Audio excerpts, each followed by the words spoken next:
आप सभी को मेरा नमस्कार। सैनिक स्कूल एंट्रेंस एग्जामिनेशन 2024 की जो मेरिट लिस्ट है वो अब तक पब्लिश नहीं की गई थी। तो बहुत ही खुशी की बात है कि अभी से थोड़ी देर पहले उस मेरिट लिस्ट को जारी कर दिया गया है। तो इस वीडियो में आप लोग को हम तीन चीज़ बतलाएंगे कि ये मेरिट लिस्ट क्लास 6 का भी और क्लास 9 का भी, दोनों ये जो मेरिट लिस्ट है ऑल इंडिया रैंक जिसमें सारे बच्चों का है, ये मेरिट लिस्ट आपको कहाँ मिलेगी और आप कैसे इसको डाउनलोड कर पाएंगे। दूसरी बात बतलाएंगे कि आखिर ये जो मेरिट लिस्ट है इसको देने में इतनी देरी क्यों हुई, क्योंकि इसको तो फाइनल आंसर की के साथ ही या उसी के 1-2 दिन आगे करके इसको आ जाना चाहिए था, तो इतनी देरी इसमें क्यों हुई।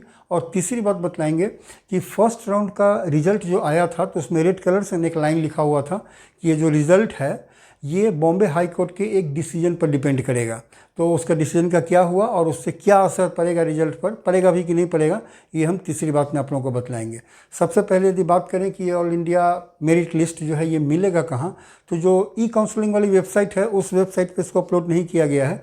ये अपलोड हुआ है उस वेबसाइट पर जहाँ आंसर की आया था। इसके पहले जो वेबसाइट था जहाँ आंसर की दिया गया था उस वाले वेबसाइट पर है। जब आप उस वेबसाइट पर जाएंगे तो वहाँ पर जो लेटेस्ट इन्फॉर्मेशन या लेटेस्ट नोटिस करके है उसी में जो पहला 2 ऑप्शन है वही दोनों PDF है, एक क्लास 6 के लिए है और एक क्लास 9 के लिए है। उस वेबसाइट का लिंक हम इस वीडियो के डिस्क्रिप्शन में डाल देंगे, आप वहाँ भी क्लिक करके डायरेक्ट उस वेबसाइट पे जा सकते हैं। उसको आप डाउनलोड करके निश्चित रख लें, क्योंकि आगे के राउंड्स में जब आप चॉइस फिलिंग करेंगे तो वो जो ऑल इंडिया मेरिट लिस्ट है वो आपको काफ़ी हेल्प करेगा कि आप किस किस स्कूल को चूज़ करें ताकि आपके सिलेक्शन की प्रोबेबिलिटी जो है वो मैक्सिमम हो।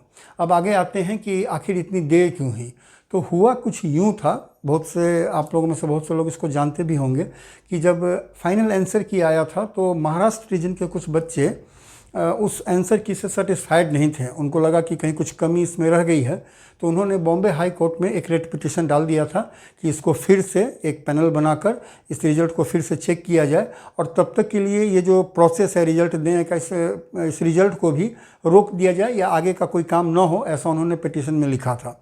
लेकिन अभी से 1-2 दिन पहले ही बॉम्बे हाई कोर्ट ने उस पिटीशन को रिजेक्ट कर दिया।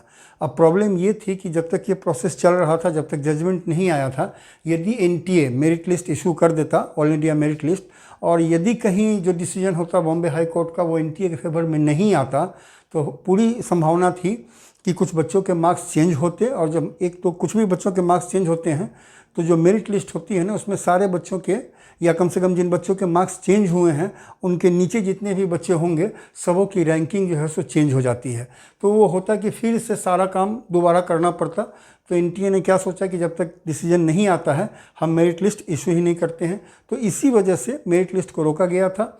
अभी से जब 1-2 दिन पहले बॉम्बे हाई कोर्ट ने उस पिटीशन को डिसमिस कर दिया, कहा कि नहीं, जो रिज़ल्ट आया है वो बिल्कुल रूल्स एंड रेगुलेशंस के अकॉर्डिंग ही है और आप लोग जो क्लेम कर रहे हैं कि ऐसी कमी है, ऐसी कोई बात इसमें दिख नहीं रही है। तो जब पिटीशन ही डिसमिस हो गया तो NTA फ्री फॉर ऑल है, उसने मेरिट लिस्ट इशू कर दिया है और वह वही फाइनल हुआ। तीसरी बात कि वो जो रेड लाइन से लिखा हुआ आ रहा था रिजल्ट में कि बॉम्बे हाई कोर्ट के डिसीजन पर डिपेंड करेगा कि रिजल्ट क्या चेंज हो सकता है या नहीं हो सकता है, तो अब क्या है कि जब पिटीशन ही डिसमिस हो गया है तो जो रिज़ल्ट फर्स्ट राउंड का आया था उस पर अब कोई भी असर पड़ने को नहीं है। तो जिन बच्चों का सिलेक्शन उसमें हुआ है वो अब चैन की सांस ले सकते हैं। ऐसा नहीं है कि उनके रिज़ल्ट में अब कुछ चेंजेस आ जाएंगे या उनका रैंक आगे पीछे हो जाएगा तो रिज़ल्ट भी आगे पीछे हो जाएगा, ऐसा कुछ भी होने को अब नहीं है। जो फर्स्ट राउंड का रिज़ल्ट आया था अब वो फाइनल हुआ और वो सारे बच्चे खुशी खुशी अब आगे का जो प्रोसेस है एडमिशन का उसमें आगे बढ़ सकते हैं। यही अभी 3 बात बतलानी थी। इसके अलावा कोई और भी इन्फॉर्मेशन आती है तो उसको भी लेकर जल्दी ही हम आप लोगों के सामने आएंगे।